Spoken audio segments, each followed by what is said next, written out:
questionable situations. We're going to start with Brandon Aiyuk. Brandon Aiyuk is probably one of the most doubted players. We're going to put NFL news on screen here. I'll update this in a second, but Aiyuk is one of the most concerning players walking into 2025, given people are drafting him in a position where, especially on Underdog, promo code Smitty, where you're expecting him to play week one. He's not going to play week one, according to all the reports. This ESPN report from Schefter said he thinks Aiyuk's knee could be ready to play by mid-season. And we got people drafting him as a wide receiver 2, 3, 3, 4 on Underdog. It's ridiculous. This man committed highway robbery with his contract. By the time he's ready to hit the field and be even remotely close to 100%, he's going to want an extension. And the Niners can't trade him. I know a lot of Niner fans are like, get rid of him. Trade him away. You can't. You can't. The contract won't allow it. Okay? Let me make that abundantly clear. He's due $31 million on April, I believe it's April 2nd or 3rd. He's due $31 million, 4 or 5 of which are for this year, and then the remaining 2026 salaries guaranteed here at the very beginning of April. I think it's April 1st. And so they can't trade him. They can't even cut him. They could cut him right now to try and save money if he was healthy, but he's not. He got injured in game. They can't cut him, and no one's going to take on his contract. The Fantasy Football Show. Aaron Rodgers, Minnesota, more chatter. We got a whole bunch of other news behind here. Isaiah Bond, nice little wide receiver prospect. Jalen Hurts, could they abandon the tush push? We'll find out if that gets banned. The Fantasy Football Show, breaking news edition, Monday through Friday edition. It's Friday. Happy Friday edition begins right now. File on in. From the FantasyFootballShow.com studios, it's the Fantasy Football Show. live Monday through Friday, 8 p.m. Eastern. Smitty is also live whenever news breaks. Yep, Space Ricky's correct. He says Smitty is right. You hold out or you hold in, and it lasts too long. A little holdout's fine. You're going to get hurt. NFL news and notes. There we go. You're right. You're right.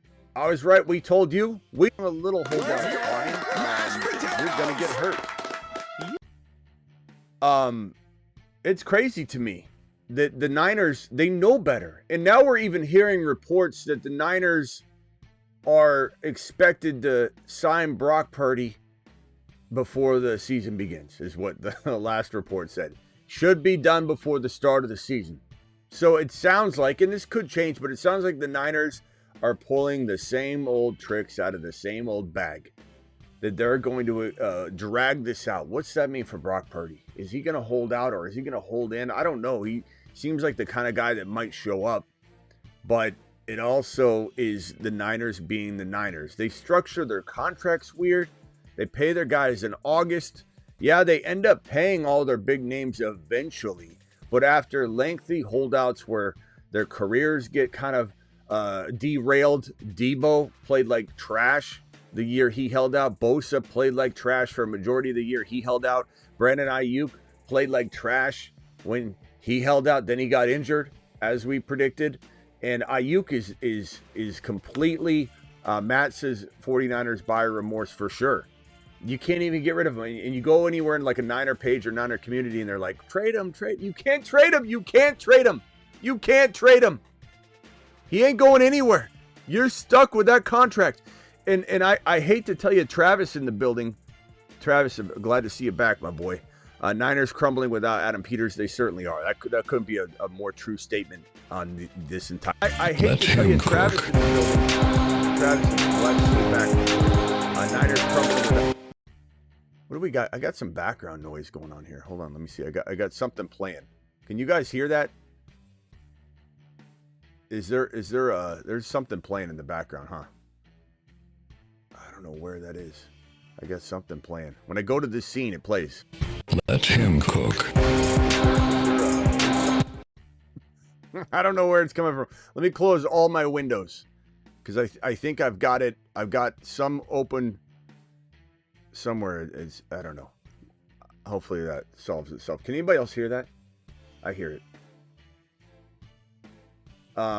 You think the Niners would learn their lesson, Space Ricky said. Absolutely. But here we are talking about the Niners again.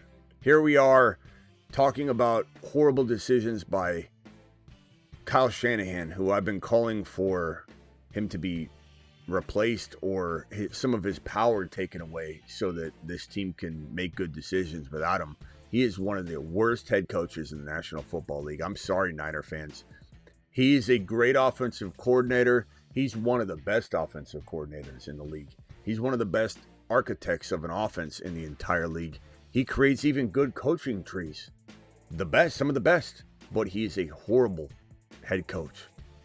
And anytime the Niners win or they get to a championship game or they wind up in the Super Bowl, a lot of chirping Niner fans will come back and say, Smitty, you hater. Now what do you think? Oh, yeah, he's so bad. We got to a championship game. You got to a championship game because he's a great offensive coordinator. You didn't win the Super Bowl because he's a horrible head coach. You got in trouble all offseason, every single year in the past 3 years, because you've had these players holding out for money that you're going to pay them. You admit, we're going to pay Aiyuk. We're going to give it to him.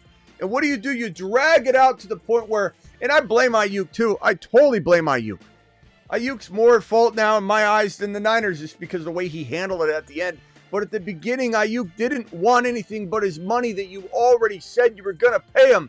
And you ended up paying him way more than you expected. So why not pay him less at the beginning? But the Niners don't learn. They don't learn, and Kyle specifically doesn't learn. But the brass is responsible as well. It's not all on Kyle. It's on Jed York. It's on the entire organization. They keep rinsing and repeating the mistakes of the past, and that's why they're not winning Super Bowls. Now they're rebuilding and in shambles, and partly because of this man. I single-handedly blame Brandon Aiyuk for the team folding it up and packing it in this year and rebuilding.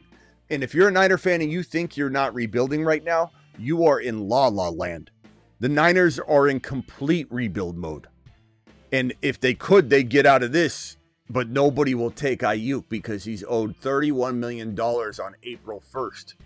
On April 1st, his 2026 salary is guaranteed.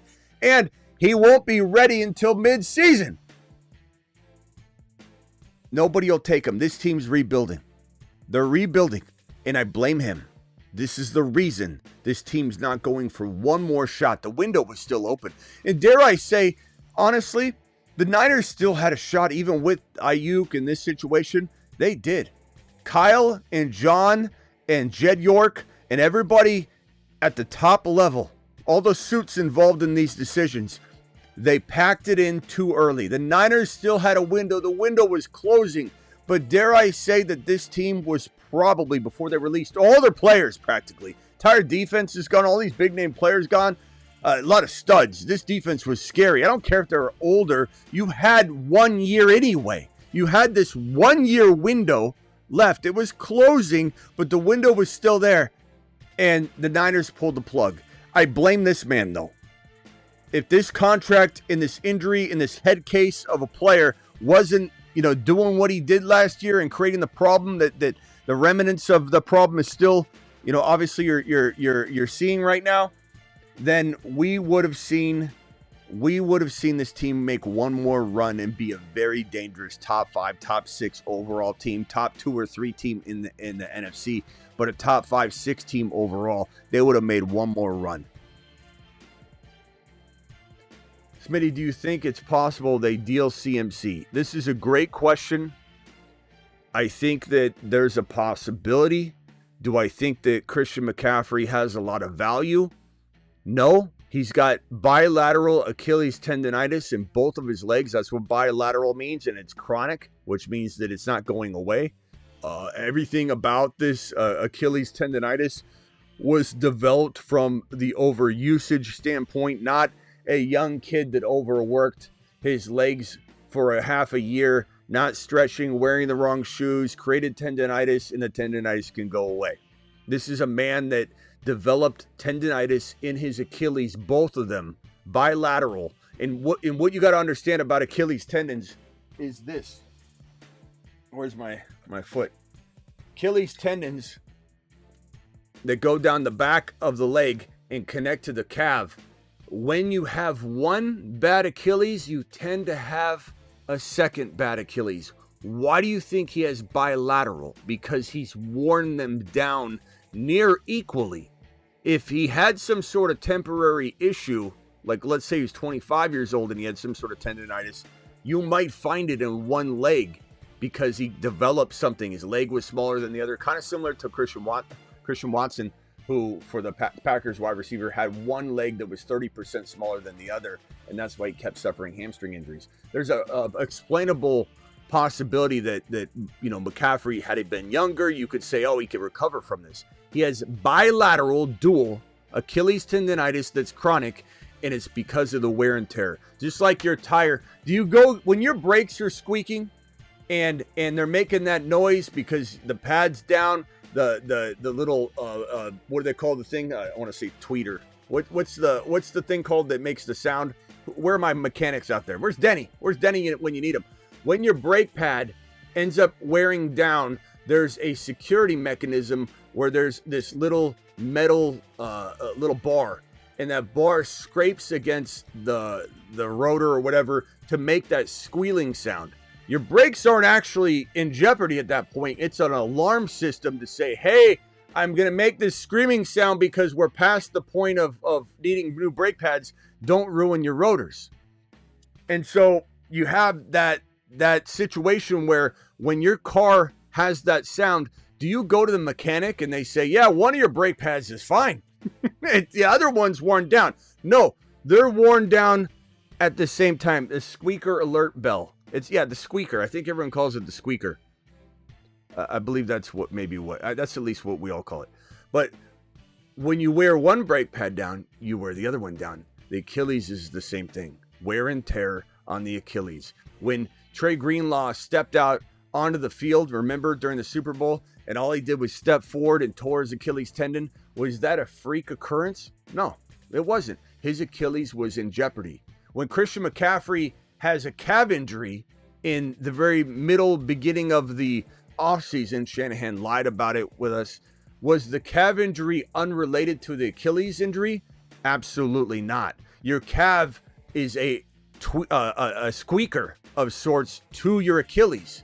When your calves are having constant issues, that is your Achilles tendon getting compensated for because it can't do its job. The Achilles tendon's wearing down. Not always, but this is a very common situation. And when you hear that Christian McCaffrey has bilateral Achilles tendonitis after having some issues with his calves that he can't get over, you know that his Achilles are causing the calf injury. When Aaron Rodgers had a calf issue and had a wrap or a sleeve around his calf, and we're like, oh, damn. And then he tore his Achilles in the first game of the 23 season. We knew that the calf injury was the indicator. Christian McCaffrey is going to be completely, almost near impossible to trade. And let's see, wrong button here. This is the Achilles. Calf injury was the Achilles indicator. Tendon connects Christian your calf muscle to your heel bone. Think of it almost like a rope. Near impossible to trade. And let's see, wrong button rope here. Becomes vulnerable, making injuries more likely. It often happens suddenly, usually during high-intensity activities, and it feels like a sharp pain or a snap at the back of your ankle. Grade 1, mild strain, a few weeks to heal. Grade 2, partial tear, a few months. Grade 3, full rupture, often requires surgery, and recovery can take up to a year or more. Younger athletes tend to bounce back faster. Older athletes face more challenges in regaining full explosiveness. Running backs often struggle to return to peak form because their window for success is shorter. By the time they fully recover, they often lose their starting role. Achilles tear examples: J.K. Dobbins, Aaron Rodgers, Kirk Cousins, and others like Cam Akers. No running back has ever returned to top 10 form after an Achilles tear, and that's a crucial point to remember when evaluating their comeback potential. It's a tough road, especially for RBs. RBs just can't recover, and there's a couple reasons RBs, their window of being a starter is shorter. So if they're out for multiple years and they're not the same, they lose their step, they lose their job. I would say that it's possible that a running back, if they had an unlimited amount of time to get back healthy, they could probably become a top 10 running back again. But the reason we don't see it is because you cannot be 100% unless you're over 1 year fully recovered from an Achilles tear. And the older you are, the longer that time frame is. In Aaron Rodgers, and that's specifically for running backs because of the explosion that's needed. You're running through the hole, you're getting hit by 4 or 5 different players, and you're off balance in your Achilles. Just imagine it tightening up and firing from all different angles. A wide receiver, he's cutting. Yeah, he gets hit once in a while. Quarterback's dropping back. Sometimes he gets hit, but those are all controlled movements. When you're running through the A gap and you're getting hit 4 or 5 different ways and your Achilles is like, you're firing that thing off. You don't have the ability to be the same. This is not the same as a cornerback, a quarterback, a basketball player, Kevin Durant, Kobe Bryant. It takes more than a full calendar year to become anywhere near the same ability. So why do I say this? Christian McCaffrey, he is probably the most likely running back in the National Football League to get hurt next year. And he's probably the most likely running back in the National Football League to tear their Achilles tendon if they're thrown to the Wolves in 2025. Stay clear of them. To answer this question long-winded, is there a chance a team trades for Christian McCaffrey? Says Perry. I don't think so.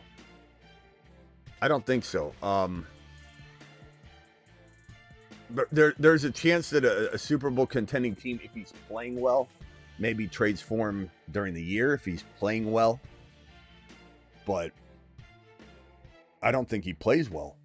I think if he plays well, it's a short-lived experiment. I think if they throw him out there to become the McCaffrey that you need, the McCaffrey that's getting drafted in the mother freaking, it's a short-lived experiment. Round. I think if they throw him out there to become the McCaffrey, let me see. I think it's my iPad. I got my iPad hooked up here, and I think it's that's what. There you go. I took it away. The iPad was playing in the background. That's where it was coming from. I'm like, where the hell's the sound coming from?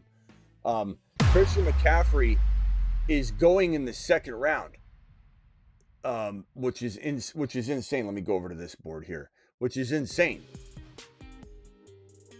If I had to place McCaffrey in a round that I would be accepting of the cost of entry, I'll show you.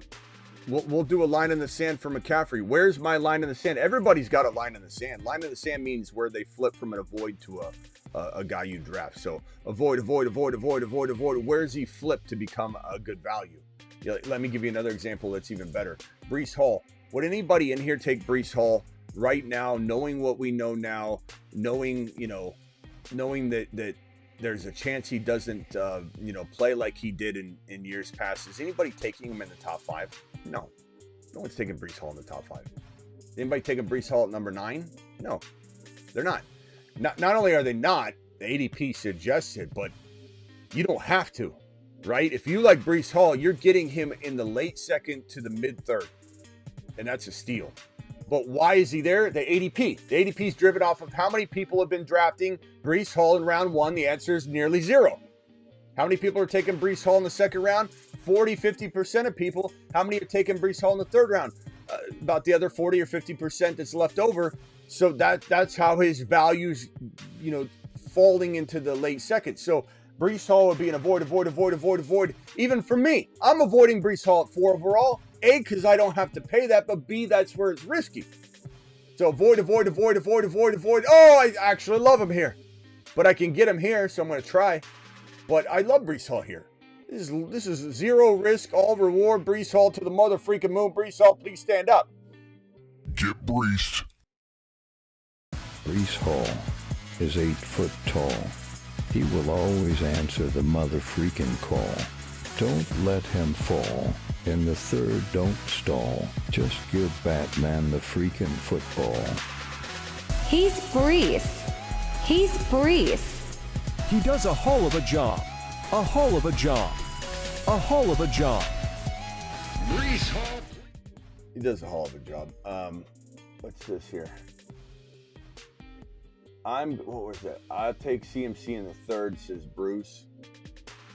I don't, you don't have to take a lap on that. This guy's got to be trolling. I swing on CMC my first pick overall, book it. That, if that is true, I think he's trolling, but if that is true, that is what you call, that's what you call a fandom drafter. Oh, yeah, I'm a Niner fan. I'm taking CMC in round one. He doesn't even know that CMC doesn't go in round one. You don't need to take him in round one. Okay, so Brees Hall, avoid, and then I get into like the mid-second, and I love him, but I would take advantage of his third-round ADP. McCaffrey, avoid. 2.1, avoid. 2.5, avoid. 2.8, avoid. 3.1, avoid. 3.4, avoid.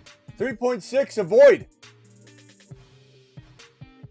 I'd take him maybe not in a lot of drafts, but would I flirt with the idea of Christian McCaffrey in round 4? As some of you Niner fans and McCaffrey believers and Dynasty McCaffrey owners are going to be like, what are you talking about? Well, your 4th round, you're absolutely crazy. He could be the number 1. Do you know that this used to be the number 1 running back? That's the funniest thing. Like somebody defending this, like they actually say this. You know he used to be the number 1 running back? You know, my grandma used to be 25. Like, what are you talking about?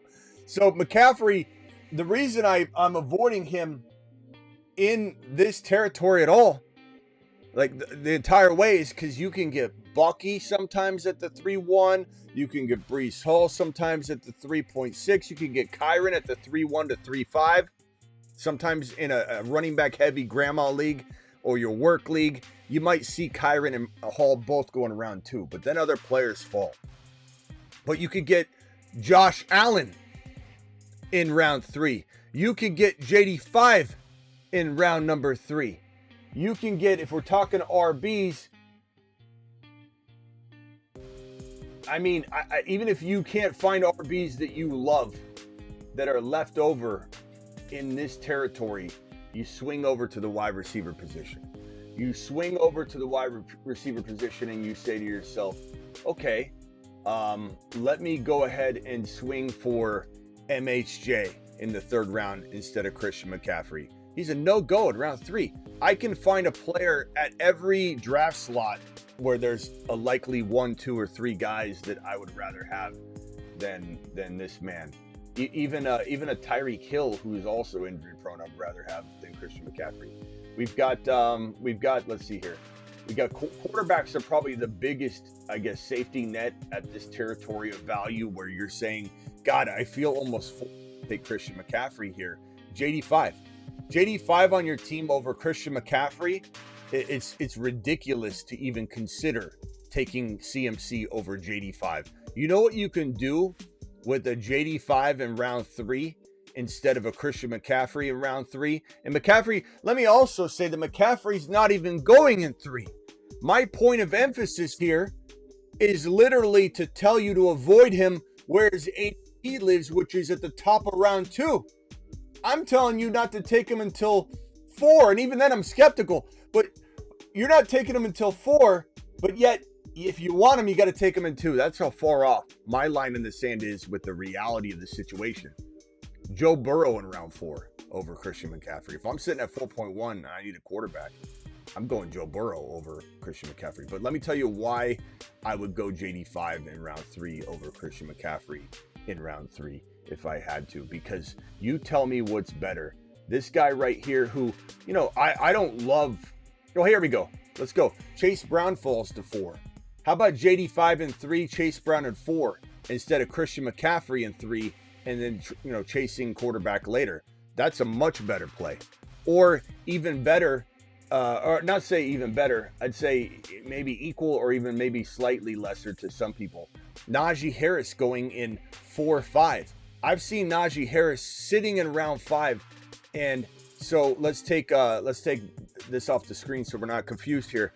What's better, going Christian McCaffrey here or smashing maybe the number 1 overall scorer in fantasy football in JD5 or Josh Allen and then taking Najee in round 5 or 6? I got Najee in round 7 last night in an underdog draft.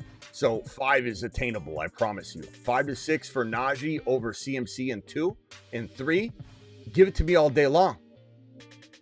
It's easy. This is easy. BBQ with a $20 hauler, my boy. Alert. Super chat alert.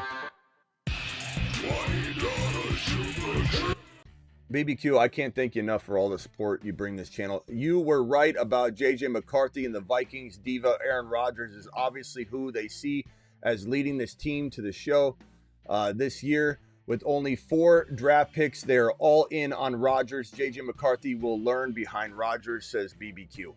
You know, we got a lot of, and I don't think anything's proven yet. I'm not saying I'm taking a victory lap on yesterday's stance, but there's a lot of hate on my take within, you know, my own people.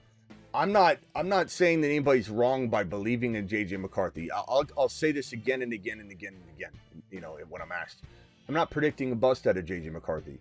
I'm telling you that the Vikings are telegraphing their lack of belief in either his health or in his ability to be the number 1 quarterback at this juncture of his career. They're telegraphing it. They're telling you. And how many people can't accept that? They just, Smitty, you're wrong. You won't listen to anybody. Why do people think I need to listen to anybody? That's my stance. This is an opinion show. It's not a collaboration. And while I love getting other people's takes, we have an open phone line. At the end of the day, this isn't a collaboration. It is an opinion. It is a one opinion show where everybody gets to chime in. But if someone thinks I am not even listening or absorbing what someone's telling me, I don't need to. I never will. This is my opinion. Can people sway me? Sure. But people in the comments just saying, Smitty, you're wrong. You're not even listening to what people are saying. I am listening to what people are saying. I've thought about it very thoroughly. And I do believe the Vikings are telegraphing their concern for his health or their concern for him being the starter in week 1. Doesn't mean he can't overcome it. Doesn't mean that Aaron Rodgers doesn't retire or go to Pittsburgh or the Vikings say, we thought about it. Let's roll with JJ McCarthy. And if any of you think you can come in here if JJ McCarthy's announced the starter 2 weeks from now and say, told you, Smitty, you didn't tell me nothing. I told you. I told you. Mashed potatoes! That's when people aren't listening. I'm clearly saying he can overcome it. I'm clearly saying this is something the Vikings are weighing. They're telegraphing. They're hesitating. They almost brought in Darnold. Brought Darnold back. I hope JJ McCarthy can overcome this. I do hope it. And if there's a situation where if he was kind of like iffy from a fit, you know, like he was not progressed enough, or this is the environment to throw him in. You got JJ, you got Addison, you got Aaron Jones, you got Jordan Mason, you got offensive line, you got coach of the year, you got a defense. This is perfect for JJ McCarthy. There's definitely a shot he starts week 1. There's no doubt about that in my mind. That there's a shot that he starts week 1, but there's also a shot he doesn't. And if you think that the team is ultra confident in him, there shouldn't be a shot that another quarterback starts. And there should already be a determination by the organization. He is our starter. When he goes to the media a couple days ago and they say, hey, you been deemed the starter? You're the only quarterback on the roster. Have you been told you're the starter? No, I haven't, but that's good. I want to earn it. You're the only one on the roster. And congratulations. You should have earned it. But they're hesitating for whatever reason. We'll find out if they change their mind. They certainly could. That's what I'm saying they could do. That's one of the many options. No one knows what direction the Vikings are going. And just to put to bed the consistent, no one listens to what I'm saying on this topic. To put to bed the consistent, Smitty, there's misdirection. Smitty, they're not putting their plan of attack on their forehead or wearing it on their sleeves or chest. They're trying to be coy. I've already answered that 1,000 times over. If that is the case, it is a horrible decision. Sometimes games don't need to be played when you're talking about the confidence of your quarterback, especially when coming off of a season-ending injury during a rookie year that was supposed to be eventually his year. You don't even know what game you're playing by the coy, oh, we'll just not name our starter. For what? For what reason? So that a team thinks you might want a quarterback, and now you get to draft who you want. You can't even prove or measure that even works. The damage you could do to your quarterback by not instilling faith publicly is like you going to the mall with your girlfriend, your new girlfriend, and you try and hold her hand, and she says, can we not hold hands in public? I'm your girl, but I don't want to tell anybody yet. I don't want anybody in the mall to see us together because I'm not ready for you to make it public. That's what this is. It's a confidence blow to a kid that's still trying to gain his confidence. We'll see what happens, but that is my take. I stand by it. I respect everybody else's opinion, but I'll have to, some of the commenters in the comments yesterday's show are like, Smitty, you need to accept, I don't need to accept anything. This is my opinion. And I think it's a pretty sound argument. Space Ricky, appreciate you, my boy. I got my mod squad in here. Travis is in here. Space Ricky's in here. And Sick Nasty, no matter how much I talk, I don't want to say I'm even talking bad about JJ McCarthy at all. I don't think I've said a negative thing about him the last 48 hours. During both of these shows where we've talked about this, I haven't said a negative thing. Smitty, do you think that it's possible trading CMC? This is a great question. We talked about that already. Rewind if you need to see that. I think it's possible, but very unlikely. Aiyuk, almost near impossible to trade him because he might not even be ready until midseason. Maybe like a midseason trade, late season trade. I know before the deadline, like something like that's possible, but probably highly unlikely. Who wants Brandon Aiyuk anyway? He's done. He's toast. Aaron Rodgers, Diana Rossini's back on the case. Says the Vikings haven't closed the door on Aaron Rodgers. Again, I think there's something to this, but she's been clinging to it because it's one of her early reports she's been trying to land before anybody else. Adam Schefter and Ian Rappaport would wait until another source within ESPN would talk about it before they'd ever retweet or talk about it. So there's clearly a beef, in my opinion, between ESPN content creators and news reporters and ESPN and Diana Rossini and The Athletic. I don't know if the beef is big or if it just seems like it is or it's not a nothing burger. I don't know. But it doesn't seem like they want to confirm any of her reports. And anybody that's talking about it within ESPN, they get retweeted by Schefter and Rappaport. There's certainly something here, though. Like, there's certainly something here. I don't think to the degree that Diana Rossini's been dead set on this thing from the jump, but I think that there is something here. To her credit, if it ends up going that direction, the reason why I say that is because the Vikings haven't shot it down. And for those of you again saying, "Oh my God, it's because they're trying to be coy, they're trying to be sly here, so they can do what? Ruin the confidence of the kid? At what expense?" You know, you see other coaches go. Did you see other coach go? Yeah, Bo Nix. Maybe not our guy. Let's trick everyone, and that way we might get something in the draft because someone thinks we might go quarterback. Like, what are we talking about? What are we talking about? The Vikings haven't shot it down, and that's another piece of evidence to my argument that the Vikings are telegraphing their concerns. And this keeps going. It's not getting shut down. And Minnesota's probably getting so much bombardment of questions and comments and people asking and probing that if it was a nothing burger, they'd shut it down. They said, enough of this. There's no Aaron Rodgers coming to Minnesota. JJ McCarthy's our guy. Who here, raise your hand, thinks that's the right thing to do? If you're an organization and you're getting bombarded daily by reporters and news media, you're getting reached out to for a comment daily. It's on ESPN every day. JJ McCarthy, your quarterback's turning on the TV. It's Aaron Rodgers to Minnesota. Minnesota's really considering not going with their number 10 overall pick last year. They're thinking about bringing in Aaron Rodgers. They thought about Darnold. Who here thinks that the right move is to go, whoa. Let me step up to the podium. I am the Minnesota Vikings representative. We're not bringing in Aaron Rodgers. If they weren't going to do it, if they aren't considering it strongly, wouldn't the right move be, attention. We're going to roll with our boy JJ. He's our guy. We love him. Raise your hand. Who thinks that is the only move to make as an organization? Wild to me.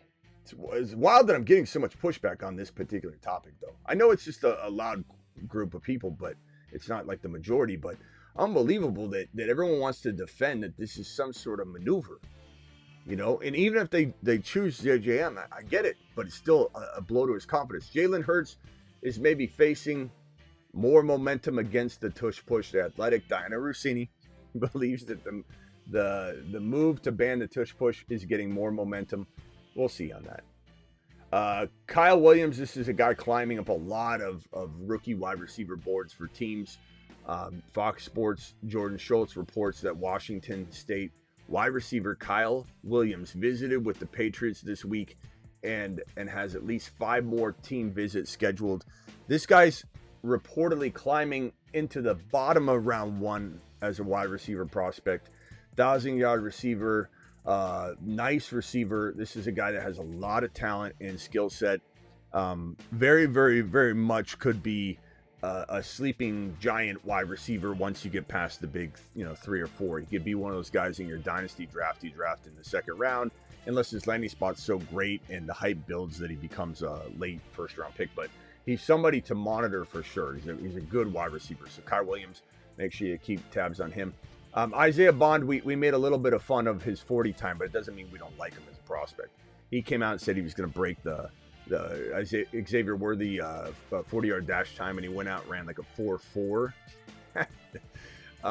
But then he ran 1st-round draft grade Isaiah Bond ran a 4.34 second 40-yard dash at his pro day. So he went out and ran like a 4.4 something, and everyone's like, bro, you just went on record saying you were going to run like a 4.2 something, and you ran a 4.4. I could run a 4.4. So Bond going in his pro day, resetting the expectation, goes and runs a 4.34. That's a fantastic time. Okay, ripping on his statement and what he did, that's one thing, but he's a good receiver. This is a guy in best ball drafts. Code Smitty underdog. Make sure you hit the link I'm about to drop in the live chat. I'll pin it as well. This is where we draft at night. And Isaiah Bond and Kyle Williams, they're really good late wide receiver grabs. Hit that like. Let me see if I can paste that in here. Hold on. Okay, here it is. So I'm going to pin it. This is how you get into the drafts. Click that link. Isaiah Bond and Kyle Williams, very good best ball late wide receiver grabs. Very, very good. This kid could, if he lands in the right spot, could be really, really good, despite the joking around and making fun of his 40 time. Ashton Jeanty. Who doesn't love a little Ashton Jeanty? The next Jahmyr Gibbs. The next Jahmyr Gibbs meets Breece Hall meets Alvin Kamara meets something amazing.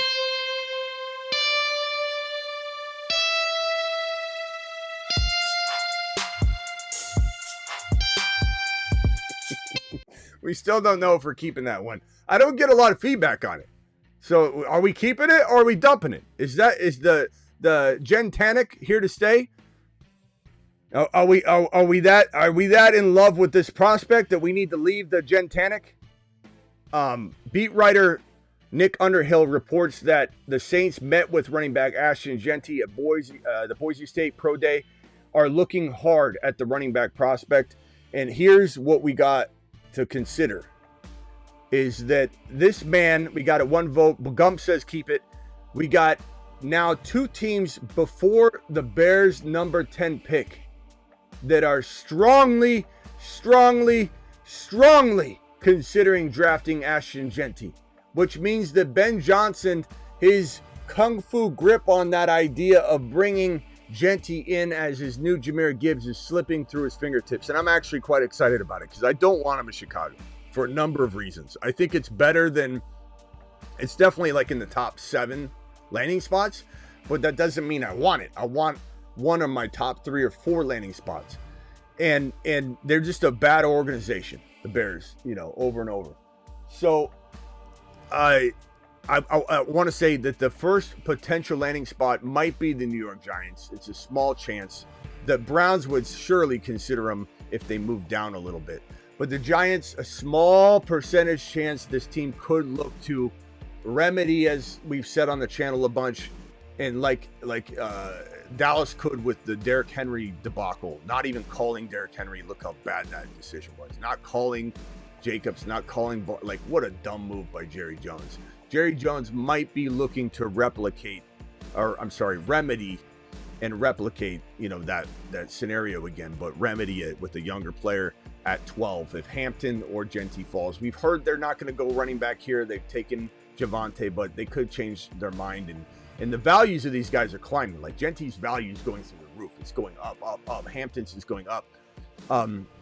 The Giants could try and rectify letting Barkley go. And what better way than to say, well, we wouldn't have drafted Jeanty if we still have Barkley, right? So maybe I didn't make a mistake, me being Joe Scheinbox.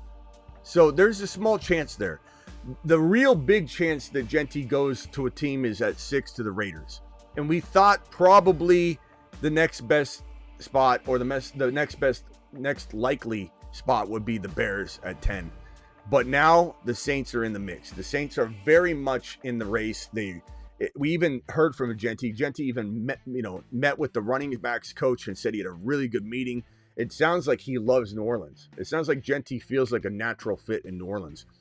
And you can bet your bottom dollar that he would start over Alvin Kamara, but there would be some sort of sharing situation initially. But Ziggy, how old is Alvin Kamara? Alvin Kamara is 29 years old. On July 25th, 1995. Ziggy, show me the front door. Okay. So he turns 30.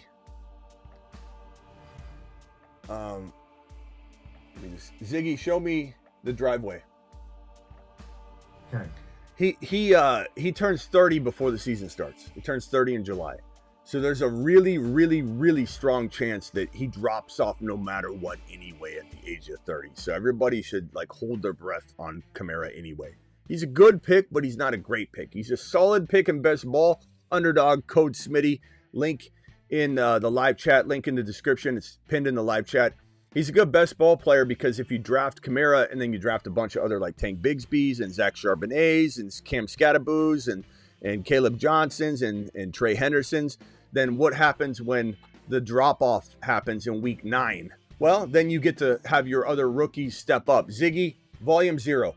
You have your rookies step up and they take over, and that's the way best ball operates. In a non-best ball environment, I tend to say don't draft Kamara at all because he's turning 30 and drop-off is extremely likely.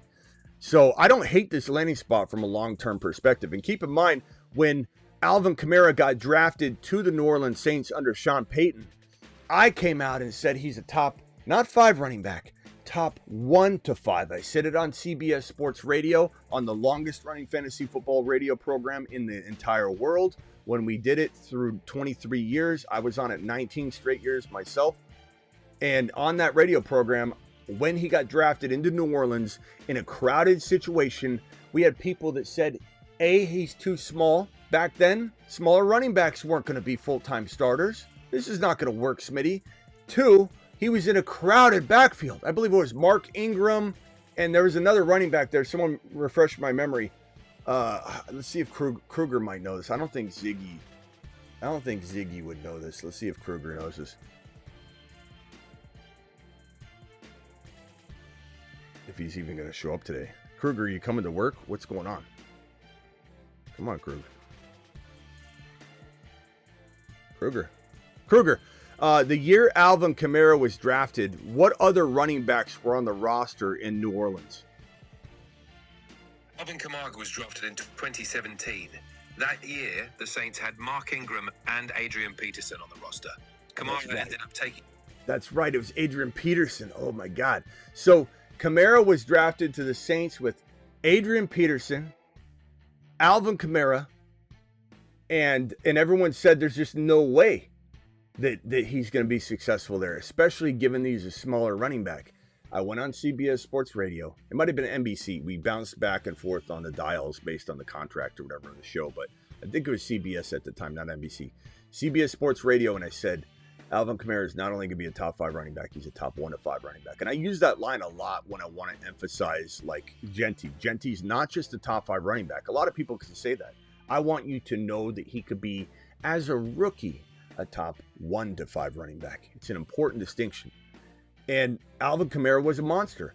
This man could land in the very same cloudy situation, but it's not cloudy at all. In fact, it is a glorious situation To be honest, I think I'd rather have him in a couple other spots, but give me New Orleans long term. It looks like it won't be great short term, but it looked like Kamara wouldn't be great short term in his rookie season, and it was just fine. Now, New Orleans is a tricky situation. I don't like it more than other situations, but I like it. I like it a lot. And if he's got to go there, I'm fine with it. I think probably my very favorite landing spot, it won't happen. It would be Washington. I think Washington takes Trey Henderson if they get itchy for an RB because Adam Peters knows ball. And when Adam Peters likes something and I like it, we... Let him cook.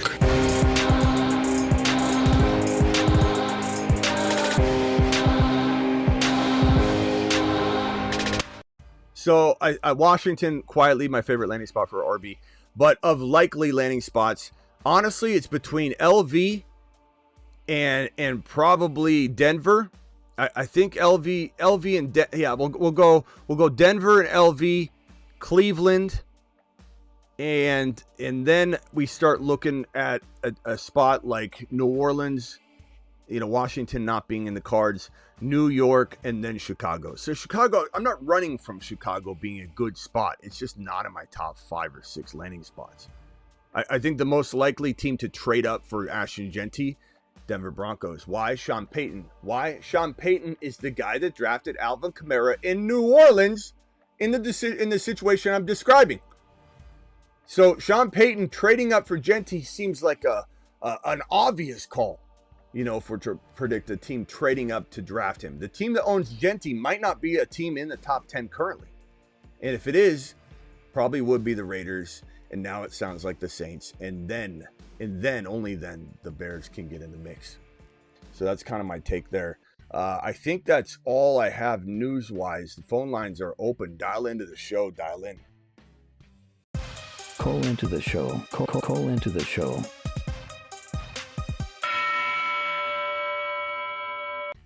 Okay, and then we got this super chat here. Did I get this one? Kevin, my boy Kevin Williams. Kevin, appreciate you. You still here, Kevin? Trey Henderson, top 5 running back 2025 is what Kevin says. Kevin, I love Trey. I love Trey Henderson, my boy. The Moon Men, dropping loads in outer space. There's a reason he's on this list, my guy. Space Moon says. You're preaching to the choir, but I love the way your mind is processing right now at lightning speed. Kevin, thank you for the super chat. Let me know if you're still here. I want to make sure you're still here. Trade day is what Travis is calling the day that Trey Henderson gets his landing spot. Is that what we're doing? I think that's a phenomenal thing. Maybe we do create a count. I kind of like this idea that Travis is kind of kickstarting in my mind here. Maybe we create a long-term calendar. Maybe I even put it up on the board or whatever, where we assign days to players. And, in about a 10-year period of time, the whole calendar is going to have every month's going to have 10 players committed to, they're all, 30 days, roughly 30 days in each of the months. That might be a good idea. Trade day owns draft day because he claimed it. Bijan scores 5 TDs in one day. We announced that is Bijan day. I like where we're going with this. And then we celebrate those days. The day Aiyuk, now I'm being mean. Let's say the day Aiyuk finally plays well. That's Aiyuk day. Ayuk's back. He's... Let him cook. Mashed potatoes. Yeah, buddy. All right, phone lines are open. Dial in. I'm sorry if I didn't answer the phone line yet. Now it is open. Dial in. Call into the show. Call into the show. I like the idea of this. Travis kickstarted a real good idea. I'll put the calendar on here. I don't need to put it on the board. I'll create a scene for it. And every month. And when we're in that month, we'll look at it and go, oh, this month, what are the celebratory days this month? Oh, we got trade day. The day he got drafted. Bijan day. Fantasy football holidays, even more beautiful of a descriptor for it. So great job, Freedom Guy. Freedom Guy contributing on this one as well. I'll let you use it though, Smitty. I've invented those years ago. Good name for it. Easy's real MFGs. What are we talking about there, Travis? Strawberry says, are there any prospects that you like but worried that the landing spot would be bad? Scadaboo, if we're going to talk about big names. Travis Hunter, because the team that drafts him may not want to use him as a receiver as much as I would. Like those would probably be the biggest ones. And then Milrow. Where Milrow goes, is he in a position to start right away, or is he going to be drafted to be behind somebody? I think those come to mind. Those would be the ones that and then Tyler Warren, who's the guy I admittedly am on kind of like a hold about. I wanna get really hyped. You know, rookie tight ends take forever to develop. They're not all going to be Brock Bowers. Sometimes they struggle even in their second year. But if he goes somewhere great, then it could be right in that top 5, top 6, top 7 overall tight ends as a rookie. If he goes somewhere where it's like, this team drafted him for a future plan of cultivation, then all of a sudden, you know. So those are probably the ones. It's a great question. Aiyuk messed up holding out last year. He absolutely did, Bruce. And people can say, oh, it was a freak injury. That's garbage. That's garbage take. That's lazy. His holding out put his body in a position where, you know, you don't know how much he was struggling on the field. A lot of times you get caught up in your ability to get in and out of a break or something because you're just not there. You're not mentally there. You're running. We don't know. All I know is he got injured, and yeah, freak ACL or freak knee injury, but his head wasn't in it anyway. He was lollygagging around the field constantly, and he couldn't do anything right. So you tell me, did he put himself in a position where maybe he got hung up and hit at the wrong? Like, don't call that a freak. The tear itself, sure. Being in that spot, no, thank you. I don't know if the phone line got fixed. Okay, we should be good. I gotta run to the front door in a second though. We might just come back. You know what I'll do? I think since we got no phone calls, or at least I gotta reboot it or something. I'll take one phone call if it works now, and then we'll just come back a little sooner than normal tonight. We'll come back maybe a tad bit before midnight Eastern, so we can get another show on. Anybody wants to dial in for one phone call, we'll smash it, and then we'll be out of here and we'll come back. It'll be a short show, you know, about an hour show tonight instead of an hour and a half, 2 hours, but we'll be back tonight for sure. And I've got my Hampton video almost ready to go. The Hampton video is pretty much done being edited, and it's ready to rumble. We got Gumpy on the line. What's up, Gump? Go ahead, Gump. What are we doing out there? We're good. You got 30 seconds, and then I got to run. So you're the only phone call today. How you feel about that? I really like Samson. Yeah, you said that yesterday. And you thought you were telling me in outer space. You thought you were telling me about him or something, and then I had to show you he's already on the Moon Man list. But that's good news for you. That means you're on the right track, Gumpy. Samson is a boss, bro. He's a boss, man. I got one question for you. One big question. I've been tied up all for a whole week about this. A whole week. I was thinking the Lions grab either Kenneth Grant or Green, Mike Green. Which one would you grab? Which one? I'm not sure. At this moment in time, Gumpy, I need a little time to evaluate that. I got to run here. Someone's at my door. I got to let him in. I appreciate you. One more thing. Dart is good. Is that boy from Denver? Is Dart as good as Bo Nix? No, absolutely not. Could he become better? I mean, anybody. Look at Tom Brady. Tom Brady was not better than anybody when he entered the league, but he became better. So Dart have a shot, sure. But is Dart a better prospect? Like, can we, from what Dart is right now, can we assume he's going to be better than Nix? Absolutely not. Almost ridiculous to even ask. But I appreciate you, Gumby. Could the Lions draft up to go get Jeanty? No. Why would they go get Jeanty? Why would they? Bro, they've got Monty and Gibbs. Why would the Lions go get Jeanty? Gump. All right, I got to go, Gump. Appreciate you. Call back tonight. Bryson with the final super chat. He says, is Pearsall going to the moon? No, he's not. I'm sorry to say, Bryson. But he could have a good season, but he's not going to the moon. I'll see you at 8. I'll see you at midnight Eastern. Thank you to my super chatters. BBQ to the mother freaking moon. Kevin Williams and Bryson, you guys all rock. Hit that subscribe button. Appreciate you all.